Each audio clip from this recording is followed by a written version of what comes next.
Net.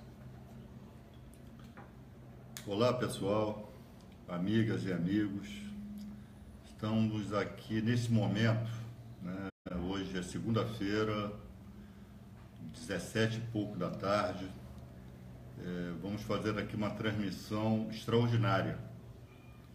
Extraordinária porque eu estou aqui ao lado de um homem extraordinário.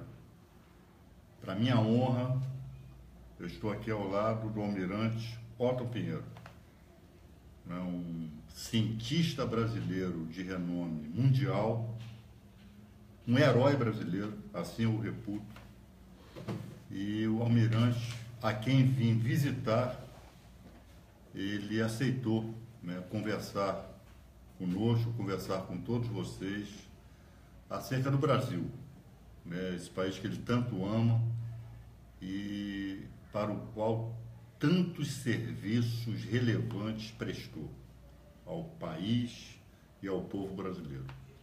Mas antes de nós começarmos aqui com o almirante, eu quero, como já é da nossa tradição, quero aqui incentivar vocês a compartilharem, a curtirem, a comentarem, a convidar os amigos a participar, dessa conversa. É muito importante ampliar a nossa rede de conversa. Quero saber como é que está chegando o áudio, como é que está chegando o vídeo aí a vocês.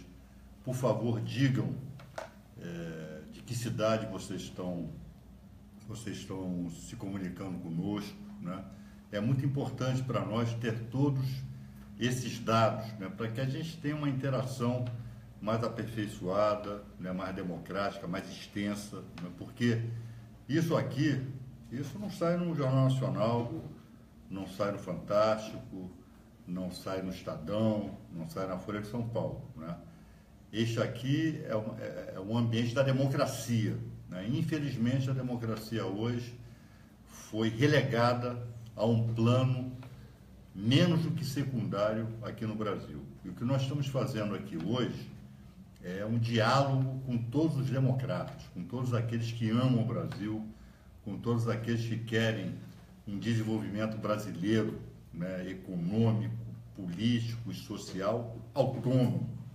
Todos aqueles que querem um Estado brasileiro forte para o seu povo, que seja capaz de prover, que seja capaz de suprir as necessidades básicas do seu povo. E eu estou aqui com um homem que sempre idealizou isso, um almirante Otton Pinheiro. Então, almirante, eu quero aqui, antes de mais nada, agradecer a sua gentileza em aceitar conversar conosco nesse final de tarde aqui, esse belíssimo final de tarde aqui no Rio de Janeiro. Então, almirante, até para que os jovens que apenas o conhecem pelo nome, o conhecem quase que por lenda, seria importante o senhor falar do senhor próprio, Quem é o senhor, enfim, o que o senhor fez, o que o senhor pensa, É importante esse cartão, de apresentação aqui para os nossos amigos e amigas que estão nos ouvindo nesse momento. Bem, em primeiro lugar, eu queria agradecer as suas palavras, que são muito mais bondosas do que eu mereço. Mas eu sou um brasileiro que nasceu no que eu chamo de Brasil profundo. Eu nasci no interior do estado do Rio. Os primeiros anos da minha vida foram na margem de São Francisco, lá no Nordeste. Filho de um médico que era pesquisador, foi fazer pesquisa sobre doenças tropicais lá. Então foi um brasileiro que veio do Brasil profundo e ama esse país e quer dele. Não é uma potência no sentido assim de fortaleza militar, é uma potência de bem-estar, um país que a gente conviva bem com os vizinhos de uma forma boa e seja um país que participe do jogo mundial e com uma contribuição positiva. E a gente tem condição de fazer isso, mas evidentemente tem que trabalhar muito, desenvolver os nossos produtos aqui, não achar que os outros vão pegar a gente pela mão e conduzir para a felicidade. A felicidade a gente conquista ninguém concede. Então, é dentro dessa maneira de pensar que eu tive a sorte de ter pessoas que pensavam até com mais fervor do que eu, muita gente. Então, eu digo que eu fui feliz que eu tive pessoas, eu acho que a gente não faz nada sozinho. Eu tive a oportunidade de trabalhar em equipes fantásticas. Qual é a sua formação acadêmica? Bem, eu vim de Friburgo, fiz primeiro a escola naval, depois eu fiz um concurso que me levou à Escola Politécnica de São Paulo. Então, eu tive o curso de engenharia naval, acabei fazendo as duas especialidades, quer dizer, propulsão naval e arquitetura naval lá em São Paulo. O senhor entrou para a Marinha quando? Eu entrei para a Marinha com 15 anos de idade. 15 anos? 15 anos, em 1955, fazendo 15 para 16. E a USP foi muito bom, aqueles anos que eu cursei, fiz muitos amigos lá, foi uma época muito... Mais tarde, eu não esperava, voltei para a USP, depois de cursar engenharia nuclear lá no Instituto de Tecnologia de Massachusetts. Na realidade, eu não planejava isso, mas eu fui preterido por um colega meu que era menos graduado e não tinha sido, o curso dele tinha sido um pouco menos nota do que eu tive, mas ele tinha boas credenciais políticas e me preteriu para um curso de pós-graduação em engenharia naval. Mas, como eu trabalhei alguns anos no Arsenal de Marinha e trabalhava com muito afinco e tinha um diretor que era muito severo, mas foi uma época pujante do Arsenal de Marinha. Isso nós estamos falando mais ou menos de que época? Isso foi na década de 70. E todas as... Então já estávamos aqui no Brasil sob ditadura militar. Tá. Mas ele era um camarada fantástico. Primeiro é o seguinte, era de uma bondade completa. Quem é? Realmente é o Arnaldo Negueiro Januzzi. Ele é muito bravo com quem não trabalhava, mas de um coração fantástico. E as pessoas mais humildes ele tratava, era um jeito fantástico. E quando ele soube que mentiram para ele, dizendo que eu tinha escolhido trabalhar na Inglaterra 2 anos na construção de fragata, porque eu era o responsável, porque ele muito novo, ele deu a missão de implantar o programa de construção de fragata nacional. Eu tive 2 anos, primeiro trabalhando em reparo de navio. Ele falou, não quero navio parado, nós tivemos 2 anos sem um navio da Marinha parado. Ele dava a missão, era curto e grosso. E depois, ele passou para a construção, porque tinha prometido ao ministro 2 navios de patrulha no Amazonas, que estão funcionando até hoje no Amazonas. E ele passou em março, porque tinha os 2 navios prontos, só estava previsto um. E é ultra seco. Agora, essa sua ligação já na Marinha com a dimensão nuclear, com o setor nuclear, como é que se deu? Foi por acaso. Foi por acaso mesmo. Muito por acaso. Até eu, como disse, pretendia fazer uma pós-graduação em engenharia naval, fui preterido. E no lançamento da primeira fragata, tem certas coisas, eu acredito em certas coisas assim, que o destino programa para a gente. Foi mais ou menos assim. Quando nós estávamos lançando a primeira fragata, no primeiro ano do presidente Geisel. 74. E o lançamento foi em setembro de 74. E nós estávamos com uma dificuldade pelo seguinte, que aquela bacia que a gente lançava o navio, não pôde ser daragada, estava com 80 centímetros só na maré alta. E eu era encarregado do lançamento, é uma coisa engraçada, a gente assina os cálculos de lançamento, no momento que assinou, a gente é responsável. E eu estava lá controlando o negócio, chegou o coronel da presidência, me chamou assim, oficial, o presidente... O senhor qual era a sua patente, né? Era capitão de corveta. Capitão de corveta. 2 postos abaixo dele. Chegou, oficial, o presidente chegou mais cedo, o senhor abrevia a cerimônia. Eu falei, coronel, aqui tem 2 coisas. Uma é a cerimônia, conforme o senhor disse, o outro é o lançamento do navio. Quando eu assisti a aula de lançamento do navio, eu vi que alguns viraram, tem determinadas condições, eu sou responsável, assinei um termo de responsabilidade. Então, a cerimônia, se alguém tiver que abreviar, não sou eu, é o diretor do Arsenal, ou o ministro, se o presidente está aí, o ministro da Marinha certamente dá. Outra coisa é o lançamento do navio. O lançamento do navio, nem ele, o presidente, me faz antecipar. Ele pode tirar daqui e botar outro para antecipar, mas eu não vou. Antes de 3,26, que é o ponto alto da maré, que só tem 80 centímetros de folga, no pródigo de Vante, é o último ponto que o navio entra dentro d'água.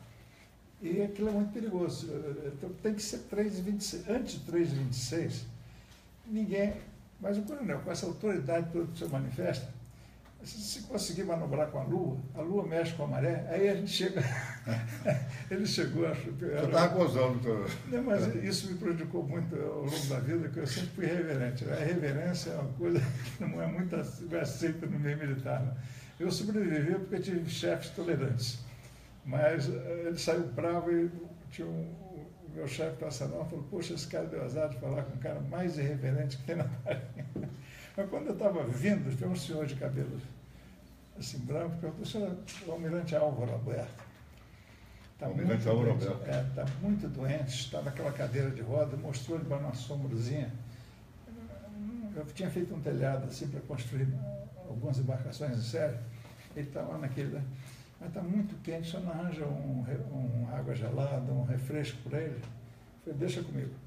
Eu cheguei, o segundo tenente estava comigo, escuta, me deu uma jacuba, refresco da Marinha chama jacuba, uma jacuba, o comandante Roberto. Mas eu ouvi falar muito bem desse camarada quando eu estava na escola naval. Então você faz o seguinte, quando chegar, você traz, que se eu tiver um jeitinho, eu vou lá, eu mesmo vou entregar. Ela que estava como função do presidente da República, lá eu encarregar o lançamento, mas eu... Por isso que eu acho que é uma certa predestinação. Aí cheguei lá para ele com aquela bandeja e falei, realmente, eu soube que o senhor estava aqui, eu vi falar muito bem do senhor quando eu era aluno da Escola Naval. Eu sou encarregado do lançamento, mas eu dei um jeitinho, trouxe aqui para o senhor o seu refresco. Eu falei, puxa, meu filho, ser encarregado do lançamento é uma coisa complicada, lançamento, que eu sei. Desejo boa sorte no lançamento, Deus te ilumine, meu filho. Então, até aquele momento, né, imaginar, 2 meses depois, quando eu fui preterido, sem pensar nisso, mas eu tenho a impressão que isso teve alguma função. Aí eu resolvi, por minha autorregulação, já que o diretor da Arsenal de Marinha chegou lá, você não vai ser preterido assim, um cara que trabalha igual você escolhe a escola, o curso, você bem entende. Tem que entender, quando que vem eu te mando, você está novo ainda. Aí, já que ele me deu essa chance, eu escolhi nuclear. Mas foi uma coisa... Ele também, eu achava, naquela época, que eu tinha começado a fazer os cursos básicos da Escola de Guerra Naval, que com o mundo de satélites, a única arma efetiva para um país assim, mais fraco como o nosso, é o submarino. E o submarino, para valer, é com propulsão nuclear, porque os outros são subversíveis, não são submarinos. Então, quando naquela época eu falei, bom, eu vou cursar esse negócio, que eu começo a formar gente para um dia... Foi assim, não tinha pretensão de eu mesmo conduzir um programa. Foi uma surpresa para mim mais tarde quando eu recebi essa missão. Mas até chegar lá, o senhor se especializou nisso? Se especializou? Foi 2 anos e meio que eu me dediquei. Eu não era um aluno, mas eu já tinha 9 anos formado. Já tinha passado por experiências de engenharia. Eu tive, talvez, o cara mais demandado do Arsenal naquela época, tenha sido eu. Essas missões mais espinhosas eu tinha tido. Então, eu já era uma certa prática. Normalmente, quando se fala do senhor, se fala o pai do programa nuclear brasileiro. Por quê? É porque nós tínhamos tido uma experiência de fazer um acordo Brasil e Alemanha. Isso ainda no governo Geisel? Houve uma coincidência do destino. Quando ele assinou, iniciei meu curso lá no MIT, no mesmo mês que ele assinou o acordo Brasil-Alemanha. E no curso lá, vi que aquele acordo não servia para nada, porque o Brasil precisava de estratégica, não teria. Isso é uma coisa que eu fiz, então, esses 2 anos e meio, eu via muitas críticas, porque o Geisel, a intenção dele foi muito boa. Ele queria autonomia nuclear brasileira. Mas na negociação, quem negociou... O que nós podemos chamar de autonomia nuclear brasileira? O que significa isso? É o seguinte, a gente tem... o reator é como um automóvel. Você tem um automóvel sem gasolina, não adianta. Então, é fundamental que ela tenha combustível. E nós tínhamos optado por um reator que é muito bom para produzir energia, que é o PWR, mas ele precisa de urânio enriquecido, que na época os americanos tinham feito um tratado de 30 anos de fornecer o combustível, que logo depois foi revisto, uma série de exigências. Aí o Geisel quis o seguinte: comprar um monte de centrais para estimular os alemães a cederem a tecnologia do ciclo do combustível. E eles enganaram ele. Então lá, uma coisa que eu aprendi: o que eu devo fazer ao terminar meu curso? Eu vou perguntar o que eu acho. Vou até dizer que o que nós compramos não serve para nada. Mas para quem dizer isso, qual seria a alternativa? Então eu comecei lá, já no curso, imaginar. Então a centrífuga, eu imaginei... Mas isso lá atrás, isso lá ainda no governo Geisel? Na minha cabeça, quando coincidiu com o governo dele, quando eu cheguei do curso, estava terminando o governo dele também. Foi 78. 78. Uhum. Foi quando tinha o almirante Maximiano, que era um chefe fantástico. Era o ministro da Marinha, né? Ele não era ministro, ele ia ser. Ia ser. Um Figueiredo. Né? O sucessor Entrou o Figueiredo, ele foi ministro do Figueiredo. Uhum. Mas era um almirantado especial, é que eles criaram base na Antártica. Eles tinham uma visão diferente. Uma organização militar é como uma empresa, como um time de futebol. Tem direções muito boas, tem outras não tão boas. Mas naquele momento nós já podíamos dizer que o Brasil possuía um programa nuclear? Foi o programa nuclear... Quando nasceu o programa nuclear? O programa nuclear para valer nasceu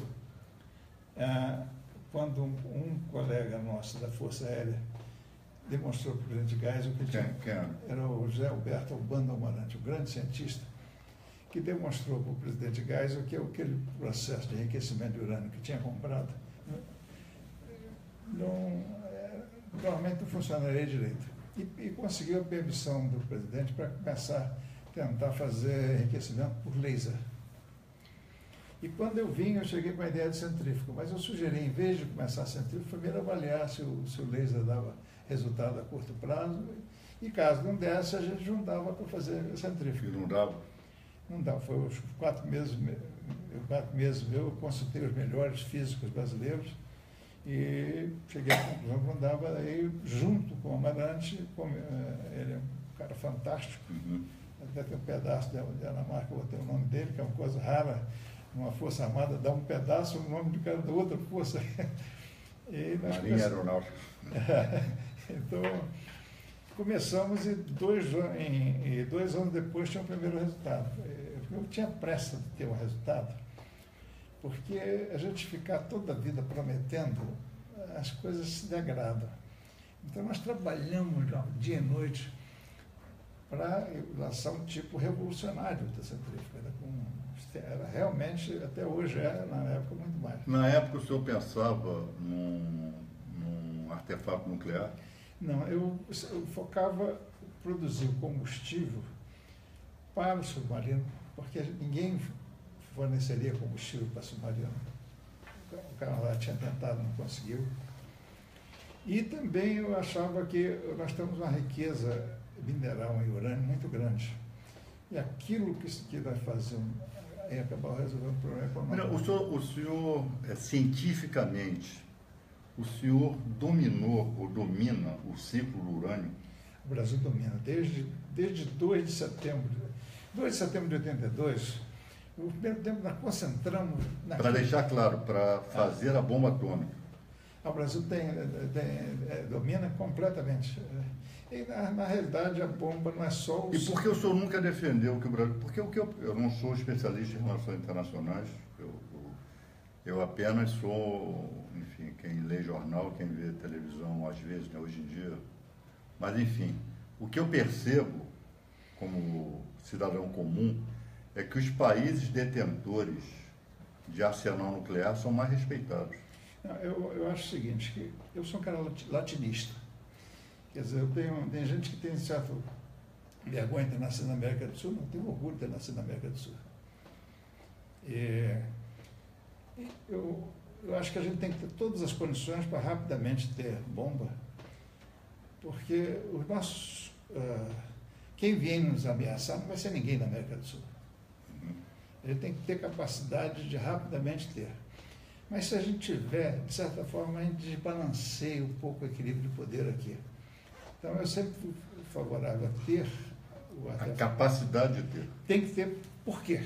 Porque os países centrais, eles chamam a bomba nuclear como arma de destruição em massa. Porque eles usaram para destruir massa. Hiroshima e Nagasaki foram 2 holocaustos que a humanidade tem que cobrar, são 2 holocaustos.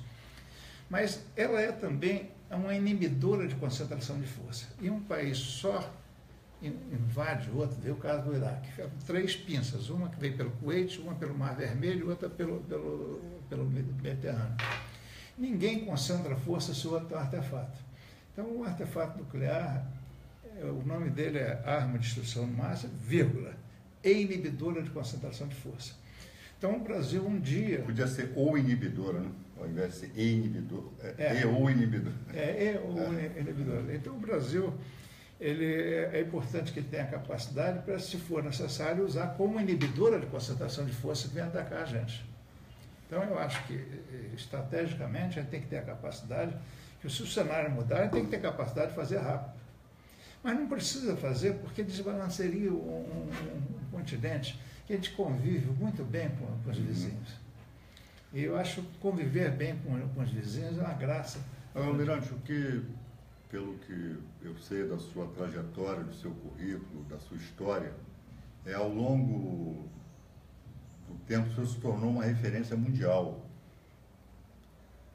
na área nuclear. O senhor recebeu convite de outros países,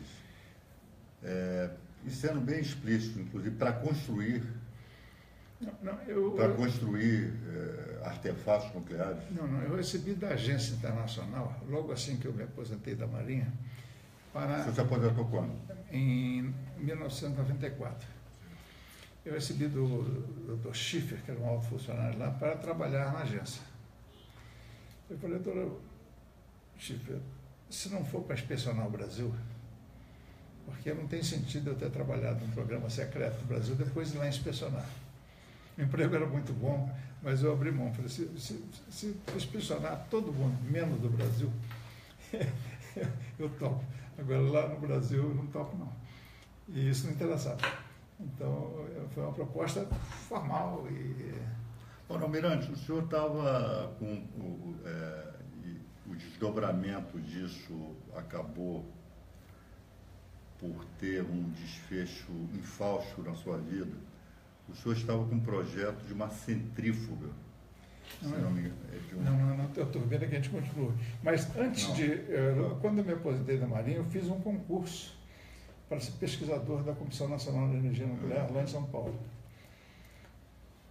Foram 16 doutores em ciência, eu tirei o primeiro lugar, mas nós estávamos na fase de globalização, que é a década de 90, né? Me aposentei em 94, então só tinham 2 vagas e naquela época não havia obrigatoriedade de chamar o primeiro do concurso. Então o segundo era meu amigo que estava sendo prejudicado. Então quando eu entrei com a desistência, ele foi chamado no mês seguinte, foi o terceiro também, o nota era o terceiro. Aí que eu resolvi iniciar minha vida em consultoria, tive firma de geofísica, junto com um professor da Universidade de Roma, ou seja, eu tive muito trabalho naqueles anos que eu tive uma pequena empresa, nunca me faltou trabalho. Tinha alguns trabalhos que até me entusiasmavam bastante, por exemplo, um sistema de navegação de cabotagem para sobrecarregamento da BR-101. A BR-101 qual é? Essa que vai do sul até o norte, lá em cima, que a gente usa para tudo, né? E não usa o sistema de cabotagem aqui no Brasil. Mas depois eu fui... em 2001, o professor Rodenberg pediu que eu fizesse uma avaliação com um grupo da FUSP sobre a viabilidade do projeto Angra 3. Eu fiz para ele, gostou muito do trabalho, eu coordenava um grupo de engenheiros da Fundação da Universidade de São Paulo. Mas eu continuei trabalhando em atividades. O único trabalho que eu fiz assim, nuclear depois que eu aposentei da Marinha foi esse para o professor Goldenberg. Mas quando eu estava estudando lá no MIT, eu me preocupei muito com a parte de energia de país, o que chama de balanço de energia para países. E eu achava e acho até hoje que nós estamos usando mal o nosso país. Nós estamos pagando um preço da eletricidade absurdo. E a gente pode usar com mais lógica aquilo que nós temos no país. Tem um sistema limpo, nós estamos usando mais térmicas a gás, ou até importando gás de fora do exterior, gastando uma fortuna, importando gás com o preço da eletricidade lá em cima. E a gente pode usar com mais inteligência o nosso sistema. Eu acho que a modelagem do nosso sistema, feita na década de 90, foi feita por um grupo de ingleses que foi contratado, e eles modelaram tendo como referência o sistema inglês, que só tem térmicas. E a térmica é o homem que controla. O nosso sistema, a maior parte da energia produzida não é o homem que controla, é a natureza. Então, o sistema não pode ser o mesmo sistema inglês, não pode ser a mesma lógica, nem econômica, nem de aproveitamento. Então, eu acho que a gente está usando mal o nosso sistema, está deixando de usar melhor e está pagando mais, o público está pagando mais do que precisa. Bom, o senhor elaborou um projeto alternativo em relação a essa opção? Foi um estudo que eu fiz em 2004, que por encomenda, porque tinha uma empresa que tinha ganho a concorrência na década de 80 para construir a H3, e a H3 estava começando a mexer na escavação, parou. Então eu estava lá na firma de consultoria, apareceu um camarada lá, o senhor que... Qual foi a empresa? Essa firma Andrade Gutierrez. Andrade Gutierrez. Então, o senhor que é militar sabe que uma central nuclear é uma coisa estratégica. Eu falei, olha, sob o ponto de vista militar, essa central que nós estamos não é estratégica. Porque o combustível que entra nela é de baixo aquecimento, e o combustível queimado, ele sai queimado demais. Não dá para fazer bomba, ele não é o plutônio chamado weapons grade. É impossível fazer uma bomba se alguém está controlando com um reator desse tipo. Agora, ela é estratégica do ponto de vista econômico e energético. E isso eu acho que eu tenho condição de provar, que a gente tem o que ocorreu no sistema nosso, que a gente vem baseando fortemente na parte hidrelétrica, que é muito bom, é o melhor sistema geral. Mas o nosso reservatório, o volume da água no reservatório parou de crescer no final da década de 80. E nós não temos um sistema que permite varar anos secos consecutivos. Então, eu propus esse estudo, disse qual era o preço, eu sempre trabalhava na reserva, é o seguinte, como eu tinha um salário de maneira pequeno, mas eu fazia propostas técnicas para essas grandes companhias, só fazia a técnica, não entrava na parte econômica. E fixava um preço, no caso de sucesso da concorrência. E fizemos um contrato, pedi para fazer o contrato, falei, não pode, porque se saiu de bastardo, baseado em outra razão qualquer, sua família, o senhor pode não estar presente, sua família fizer, nós somos uma empresa de alto nível. Aí, realmente, eu perguntei lá em São Paulo, tinha um amigo meu, ficou amigo porque eu trabalhei para ele algumas vezes, depois Marcos Freitas já faleceu. Era um dos donos da Socicam, uma firma muito grande. Eu perguntei, escuta, posso confiar na palavra desse cara? Ele falou, não, é uma firma grande, em geral, os contratos feitos em alto nível. Então, foi confirmado. Eu fiz um trabalho que seria baseado no sucesso, fiz para eles, entreguei o trabalho... Seria baseado no êxito. No êxito, é. Mas eu entreguei esse trabalho em dezembro de 2004. Eu fui para a Eletronuclear em 2005, final de 2005. Então, é um trabalho, eu registrei, eu tenho até a revista da empresa que eu publiquei, eles já pediram até que eu publicasse o trabalho, eu publiquei numa ONG, que o presidente da ONG era o professor Goldenberg. Nós assim, temos pontos de vista assim, energéticos, assim, nem sempre coincidentes, mas temos uma amizade pessoal muito boa, respeito muito ele. A gente pode discordar da ideia, mas ter... E até eles acharam interessante que eu publicasse para essa E esse contrato foi criminalizado. Como? Esse contrato foi criminalizado. Foi criminalizado. É um acordo, não foi um contrato. Se fosse hoje, com a prática de hoje, eu teria pedido um contrato com como é que se diz, confissão de dívida no sucesso. Mas eles não queriam fazer porque podia sair por outra razão e não... Porque aquele contrato ele deixou claro a situação. O Brasil ou tem técnica de base ou nós vamos pagar caro. É duro como o sistema não entendeu isso até hoje. Nós estamos, hoje, esse mês, o brasileiro está pagando um preço fabuloso por eletricidade, desnecessariamente. Para que eu diga uma coisa, enfim, tudo isso que aconteceu com o senhor, a prisão, enfim, todos esses percalços, que eu considero, eu sou amigo do seu advogado, né, doutor Fernando Fernandes, que tão bem o assiste, e ele, a meu pedido, né, eu li o seu processo, li as provas e vi que ali é uma absoluta aberração jurídica a sua condenação. Mas como é que o senhor se sente, né? Na sua opinião, há um interesse aí escondido em tirá-lo de circulação, em tirá-lo do debate da política nuclear brasileira? O senhor acha que existe interesse, inclusive... Eu acho que não é pretensão de minha parte, não. Estrangeiro? Tem alguns fatos, eu gosto de basear em fato, porque opinião, cada um tem sua. É um fato. Eu estava preso em Curitiba, 10 dias depois veio uma comissão dos Estados Unidos para discutir de novo o protocolo adicional ao Tratado de Não Proliferação, que quando o ministro Jobim, no governo Lula, o Brasil recusou de assinar. E recusou assinar por quê? Porque era um tratado que feria a nossa Constituição. Ele permitiria que a casa de qualquer brasileiro ou qualquer firma, a qualquer momento, sem um mandato judicial, fosse inspecionada. E a gente, da época, eu atuei muito nisso, até fui a Washington, numa reunião para assessorar, numa reunião de 70, 80 presidentes da República. Isso já no governo Lula. Em 2010, não lembro, 2009, 2010. E a atuação foi muito... Eu acompanhei o ministro Jobim no Pentágono, até quando eu saí do Pentágono... O ministro Jobim era ministro da Defesa.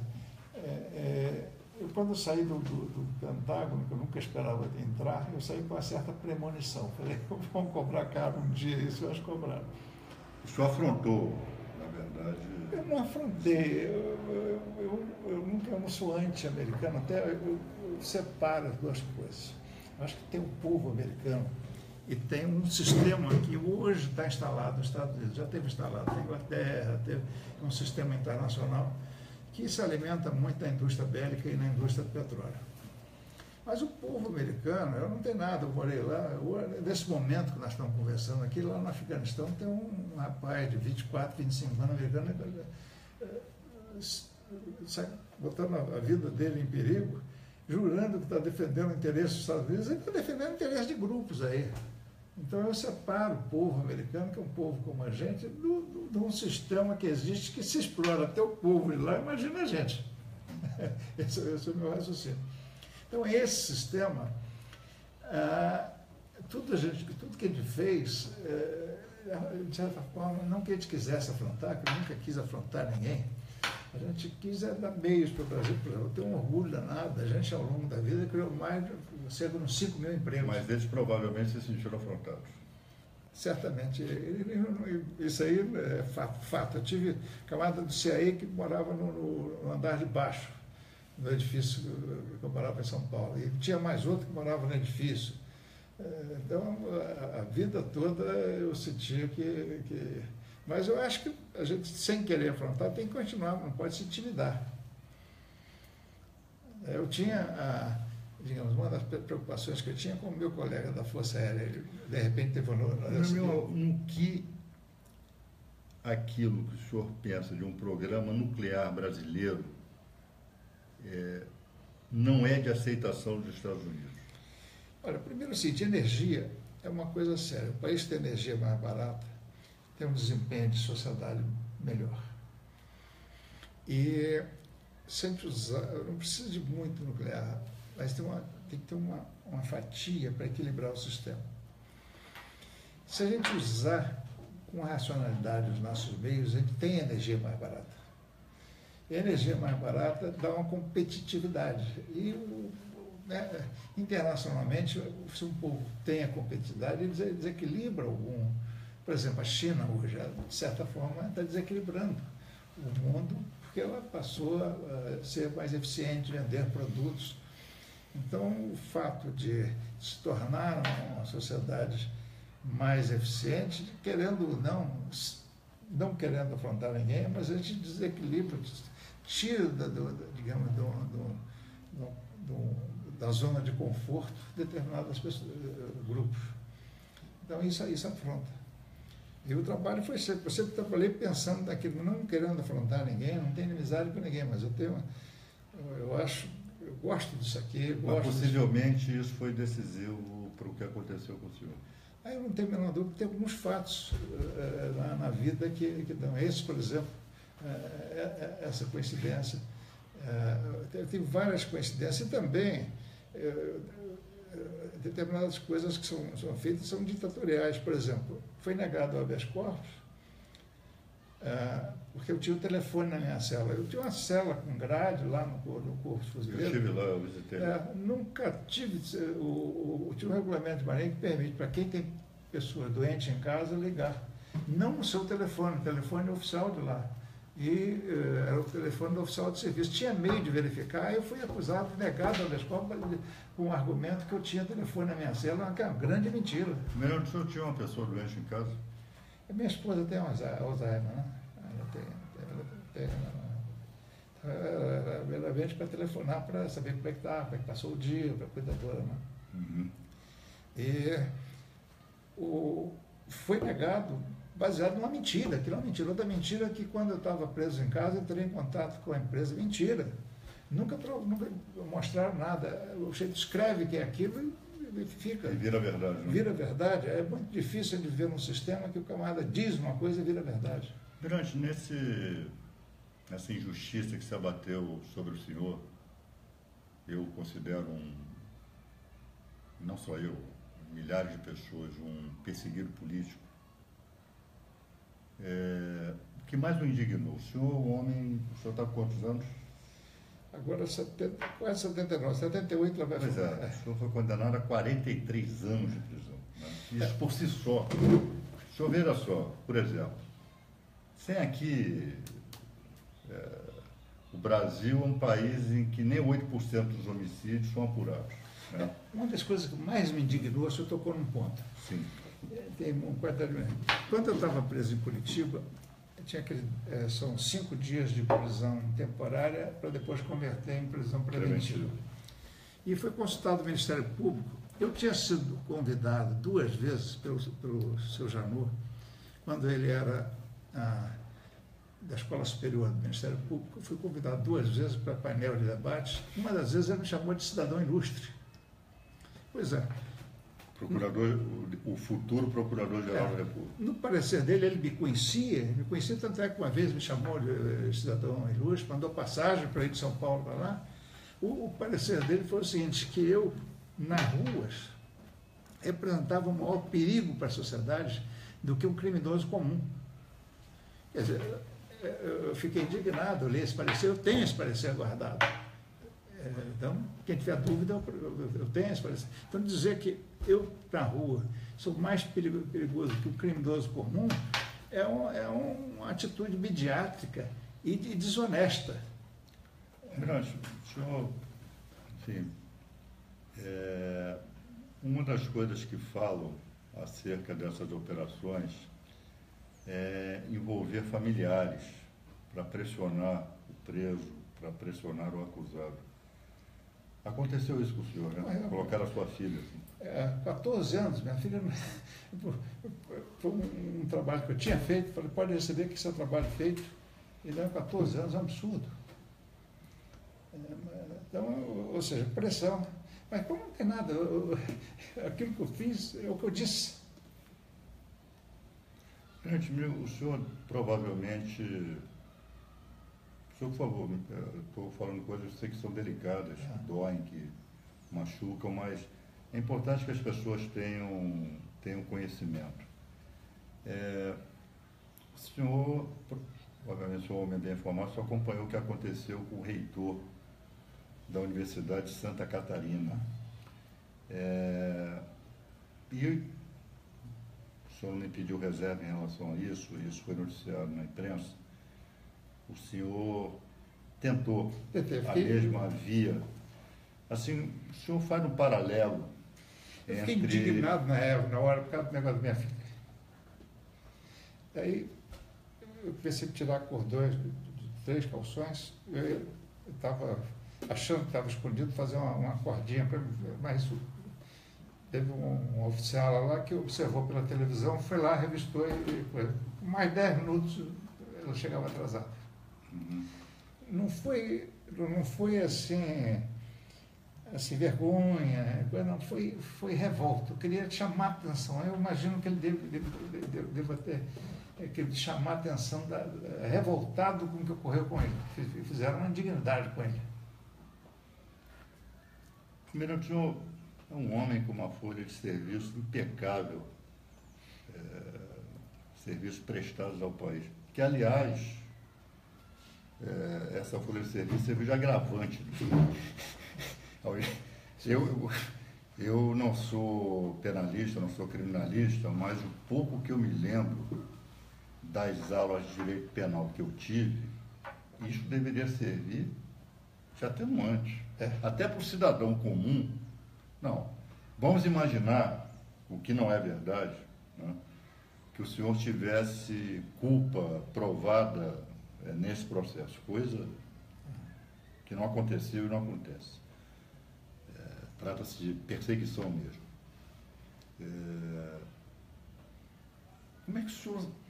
Poxa, tudo aquilo que eu fiz pelo país, na hora da dosimetria da pena, da fixação da pena, é utilizado contra mim. Com um agravante. Está escrito textualmente que eu influenciei, não creio que seja gerações de oficiais novos e engenheiros.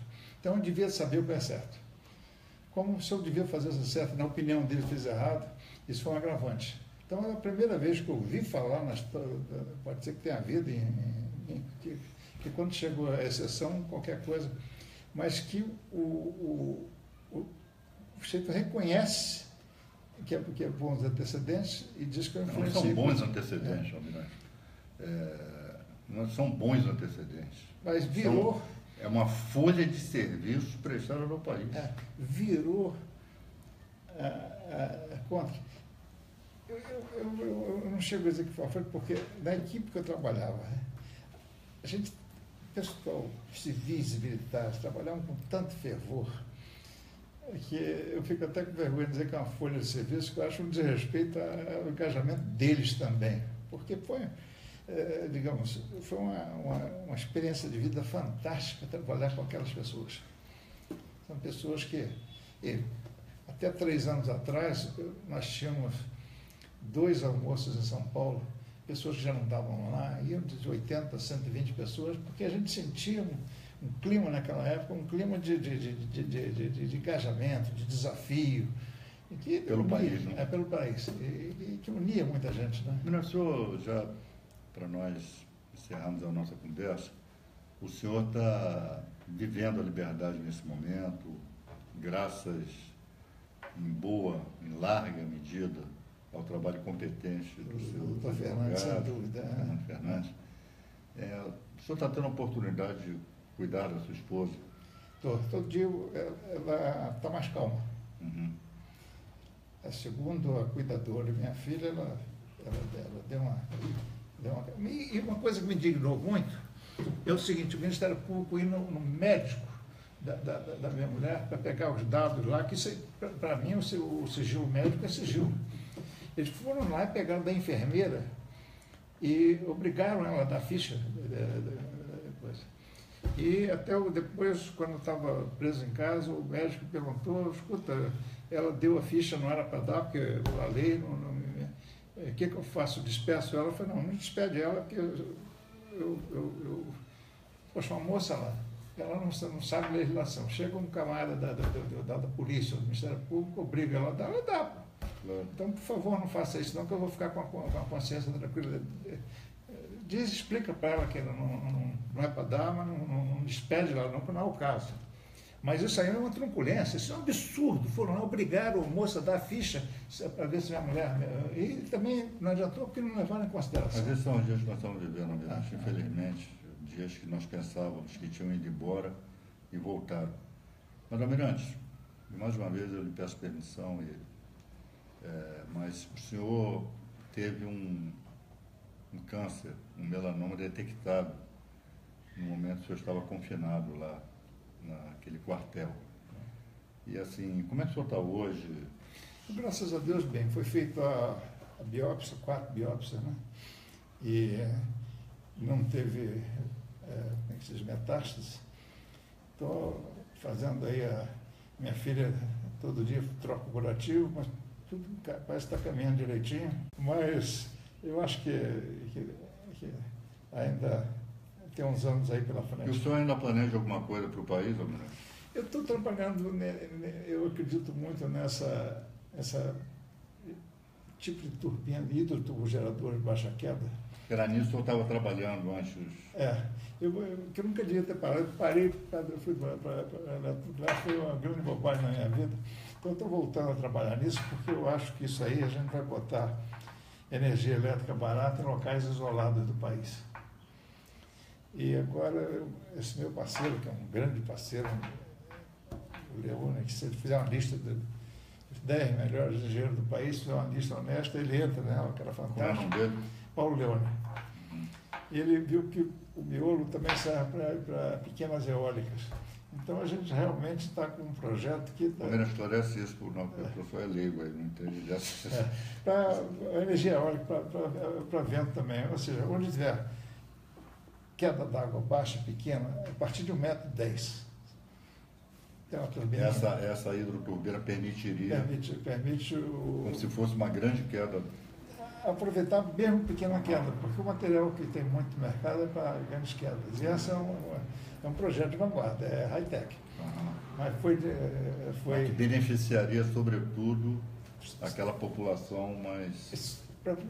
Lá na Amazônia, não perto da calha central do rio, que ali é praticamente uma piscina.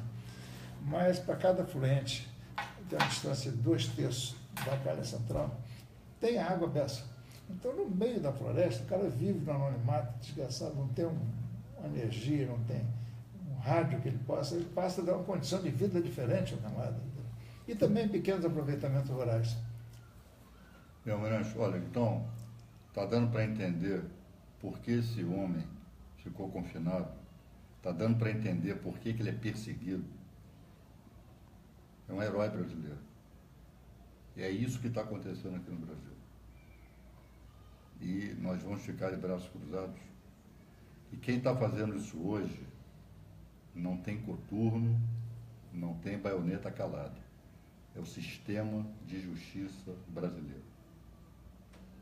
O Almirante Ota é um patrimônio do povo brasileiro. Nós não podemos tolerar isso. Almirante, obrigado. Muito obrigado. Obrigado pelas suas palavras, que eu não mereço. Merece. E nós vamos lutar, Almirante. Nós temos que lutar para reconquistar a nossa democracia, para colocar brasileiros como o senhor no lugar que o senhor merece, que é pensando o país, que é produzindo projetos para o povo brasileiro. E é isso que essa turma está tentando impedir. Isso a história do Brasil vai mostrar. Mas esses aí, daqui a alguns anos, ninguém vai lembrar do nome. Do nome de Otton Pinheiro, o povo brasileiro vai lembrar para sempre. Obrigado. Então, Almirante. A gente quer a felicidade desse povo, né? É isso.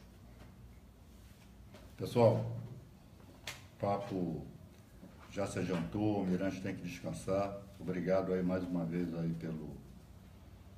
pela paciência, pela boa vontade. Nós acabamos de conversar aqui com o herói do povo brasileiro, perseguido político aqui no Brasil.